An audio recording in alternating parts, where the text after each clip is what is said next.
Bon, alors continuons maintenant avec le prélude et fugue de Bach. Alors, concernant le prélude, alors comment dire Alors, ça a progressé, hein, ça c'est indéniable évidemment. La connaissance des notes et tout, maintenant, bah, c'est pratiquement acquis, donc hein, c'est toujours ça de fait. Par contre, moi je pense qu'il faut vraiment que tu reprennes la technique de jeu de ce prélude à zéro, parce que bah, pour la faire courte, quand tu le joues, là, pour moi, c'est une allure modérée, voire très modérée. Bah, ça me paraît déjà très rapide en fait. Donc, c'est pas normal. D'accord. Donc, de quoi ça vient? Ben, ça vient de la technique que tu utilises en fait. Alors, j'ai l'impression que pour que ça sonne clair, tu relèves les doigts de façon beaucoup trop importante. Hein, donc, ça amène une tension et je pense une fatigue. Hein, heureusement que tu le prends pas trop vite et que c'est pas trop long parce que sinon, je pense que tu aurais du mal à aller jusqu'au bout. Hein, enfin, très clairement, moi, en tout cas, c'est ce qui transparaît dans la vidéo. Et puis, et pour que ça soit égal, en fait, j'ai l'impression que tu joues le plus fort possible. Voilà, alors comme ça, ben, comme tout est fort, c'est à peu près égal, effectivement. Donc en fait, tu compenses en plus avec les 4 et les 5 qui sont un petit peu faibles, tu les compenses du coup avec des gestes de la main. Alors le 5, c'est des à-coups. Et puis bah, le 4, c'est la main qui s'écroule puis qui remonte comme ça. Enfin, ça ne peut pas donner un jeu égal avec une technique comme ça. D'accord. Alors, c'est pas du tout des reproches euh, parce que tu es en train d'acquérir cette technique. Et puis bah, en plus, tout seul, c'est très bien ce que tu as fait. Mais voilà, c'est juste pour te mettre un petit peu en face de ce que moi m'est apparu à travers ta vidéo. Alors, du coup, pour prendre à zéro, je pense qu'il faut que tu retravailles dans un tempo lent. Alors, moi, je te conseille de te focaliser pas sur l'ensemble, mais vraiment sur un passage que tu connais bien. Ça peut être au début, ça peut être, je sais pas, un autre passage, mais en tout cas un passage que tu connais bien au niveau des notes, pour que tu puisses vraiment te focaliser sur ta technique de jeu. D'accord. Donc, en gros, là, je vais te faire, par exemple, je sais pas, les 4 premières mesures, donc très lentement.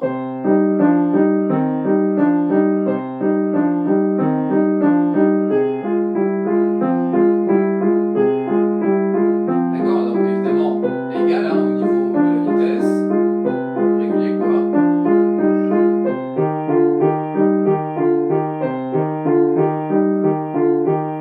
Voilà, tu vois là j'ai fait 4 mesures. Alors, donc tu dois arriver à analyser ta façon de jouer pour répondre à ces questions en fait. Hein. Enfin, moi je les ai mis sous les formes d'affirmations, mais c'est finalement des questions. Alors, est-ce que tu contrôles tes doigts? C'est-à-dire, est-ce que c'est vraiment les doigts qui fonctionnent ou est-ce que c'est la main qui doit s'agiter comme ça pour jouer hein. Ça, c'est la première question. Est-ce que tu forces ou pas? Parce que quand.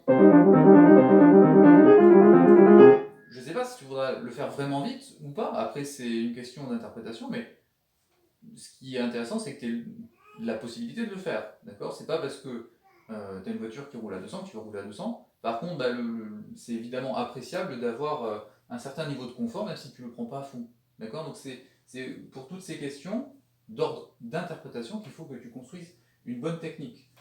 Alors, donc est-ce que tu forces? Est-ce que ta main donne des à-coups, notamment sur les aigus hein? Est-ce que c'est la main qui va aider le 5 qui est un peu faible? Ou est-ce que c'est vraiment le 5 qui arrive à former le son par son geste en fait, qui est lui-même une transcription de tout ce que la main et le bras va apporter, hein, ce fameux poids du bras. Il suffit d'avoir un petit geste et ensuite que le doigt soutienne en fait ce poids pour que ça fonctionne. Ça suffit, il n'y a pas besoin de mettre un à-coup par-dessus, d'accord? Et petit geste du 5 et soutien ensuite. Alors ça dure l'espace d'un instant, hein, c'est même pas de l'ordre d'une demi-seconde, puisqu'on a des doubles croches, ça va se passer très très vite. C'est pour ça que c'est dur aussi, c'est que il faut que tu arrives à répartir le poids du bras avec le soutien des doigts, mais de façon hyper rapide. Donc c'est pour ça que travailler lentement, ça permet d'agrandir un peu cet instant et de mieux comprendre si on y arrive ou pas, tout simplement.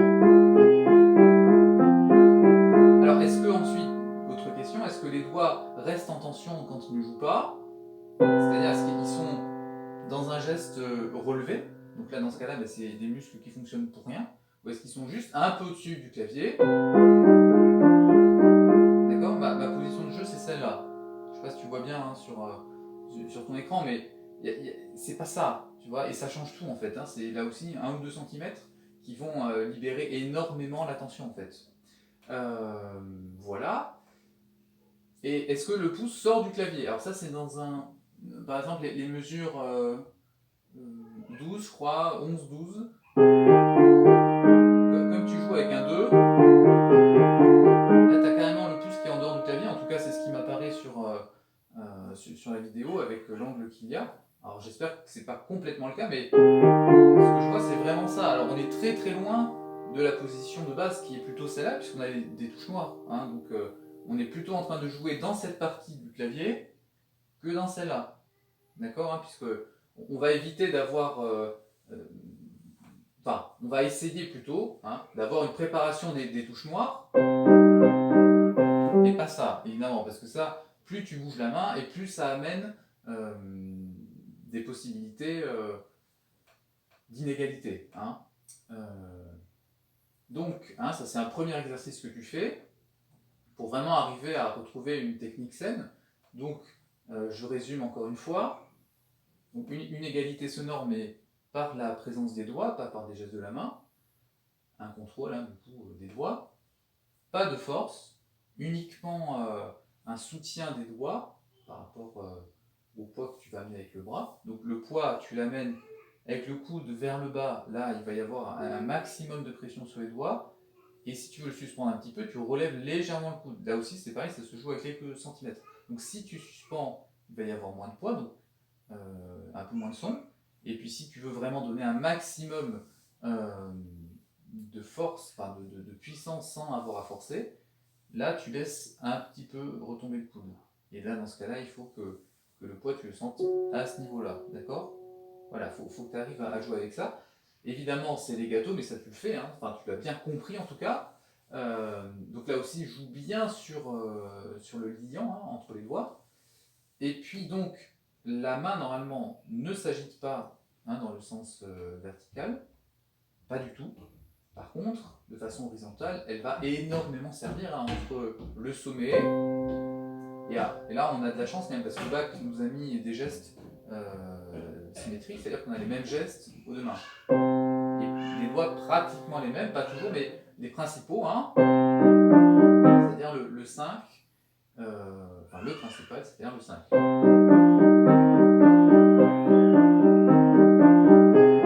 D'accord, essaye de préparer au maximum les gestes, moins il y a d'à-coups, plus ça va être facilement égal.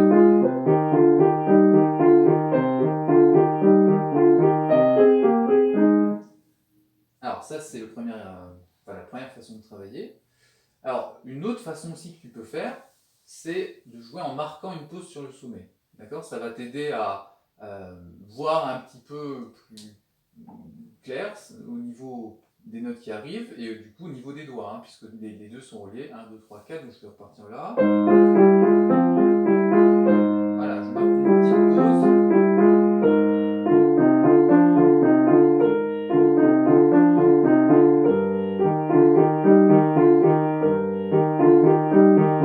C'est pas vraiment un rythme, hein, c'est plutôt une manière de s'arrêter dessus. Et puis pour voir si tu as du soutien, tu peux tout à fait faire des petits ronds comme ça avec les poignets. Et il faut que le doigt reste dans la même posture en fait. Il ne faut pas que ça s'écroule. C'est vraiment une façon de tester un petit peu si tu as un bon grip, hein, j'ai envie de dire, sur le clavier.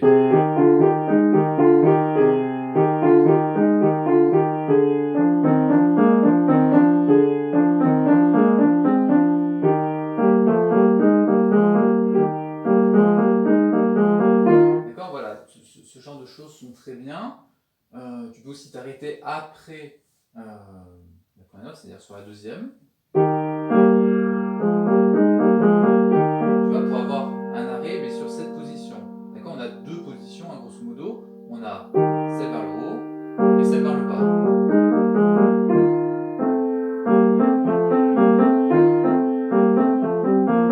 C'est pas forcément le bon exemple, hein, ce passage-là, parce qu'on est sur des postures beaucoup plus, enfin, sur des positions beaucoup plus proches entre celle du haut et celle du bas. Mais en tout cas, ça fonctionne quand même pas mal sur ce principe-là. Alors ensuite, tu peux répéter 2 fois la même mesure en fait, hein, jouer en répétant 2 fois la même mesure, une fois avec uniquement les notes principales de l'accord. Par exemple, si on prend le début, d'accord, en gros ça fait des croches par rapport au double croche de base, et puis après avec toutes les notes.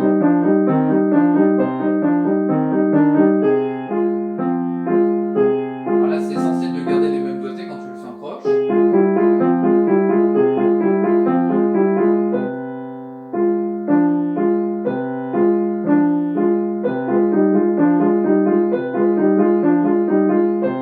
D'accord, alors en gros, ça permet de voir en fait la position du haut, le passage vers la position du bas et la position la plus basse, sachant que les deux mains ont un léger décalage dans cette position du bas. Hein, en gros, ça fait, à la main droite, ça fait position du haut, note pivot, position du bas. Et à la main gauche, ça fait donc position du haut, position du bas et position intermédiaire, une sorte de pivot mais décalé par rapport à la main droite. C'est ça aussi qui fait partie des difficultés de cette pièce. Donc, voilà, donc toujours ce même principe. Et ça marche très très bien avec les croches en fait. Hein.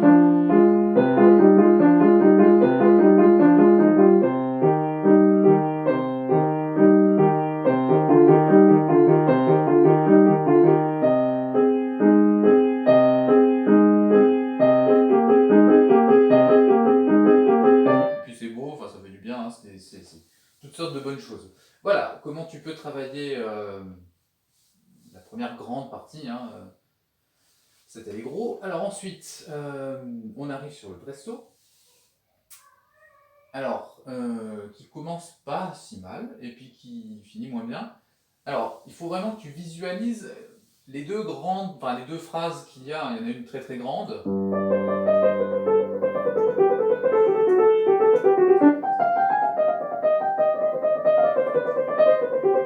Et une autre plus petite.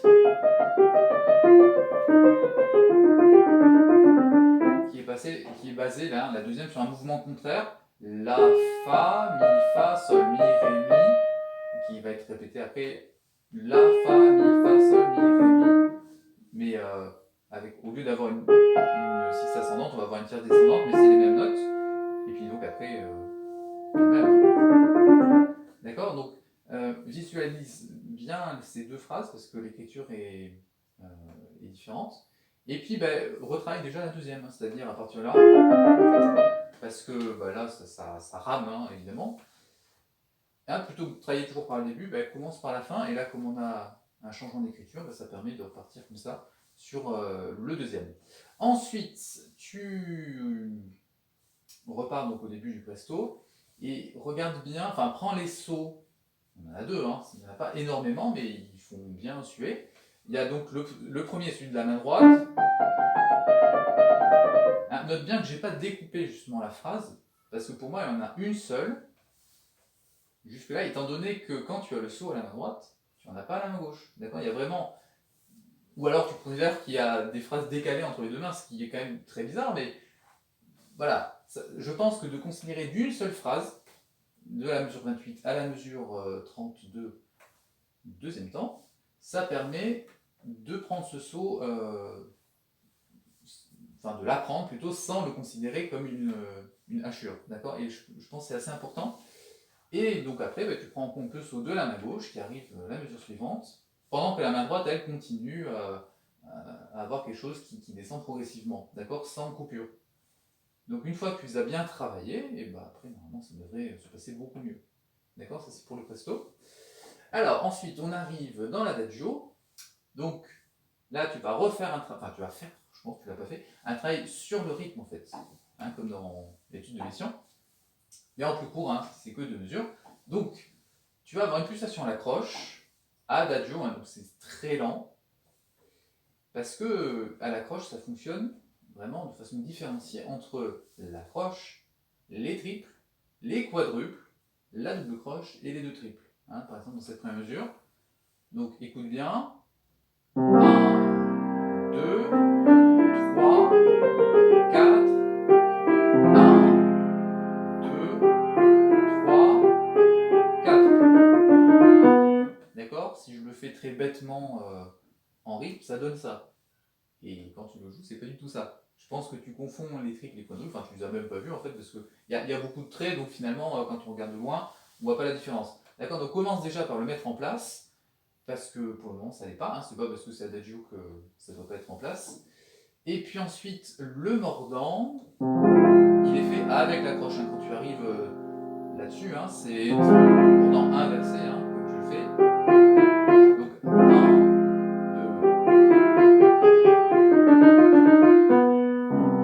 2. Et après, évidemment, tu assoupliras un petit peu les choses, hein, que ça soit pas aussi carré, mais commence déjà par bien comprendre comment ça fonctionne au niveau de la structure rythmique. Voilà, et donc bah, l'allegro pas trop rubato.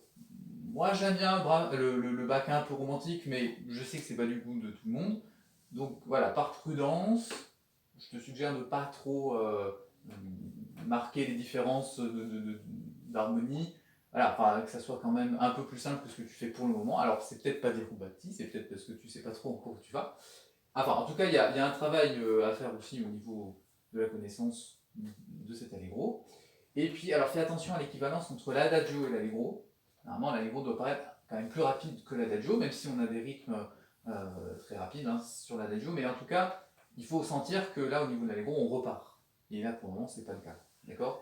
Là aussi, hein, je te donne des tas d'objectifs. Je sais que c'est vaste, hein, tout ce que je suis en train de brosser, mais tu as le temps hein, de mettre tout ça en place. Évidemment, hein, ne fais pas tout en même temps, parce que bah, de toute façon, c'est pas possible.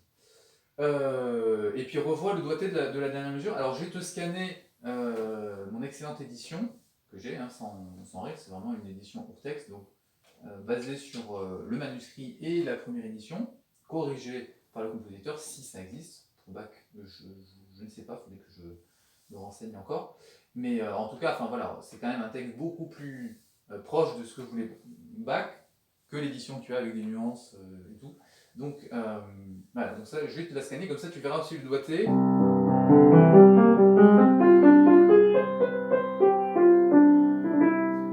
De la dernière mesure, parce que toi, je sais pas trop ce que tu fais, mais en tout cas, c'est pas le plus simple, et ça s'entend. Voilà pour le prélude.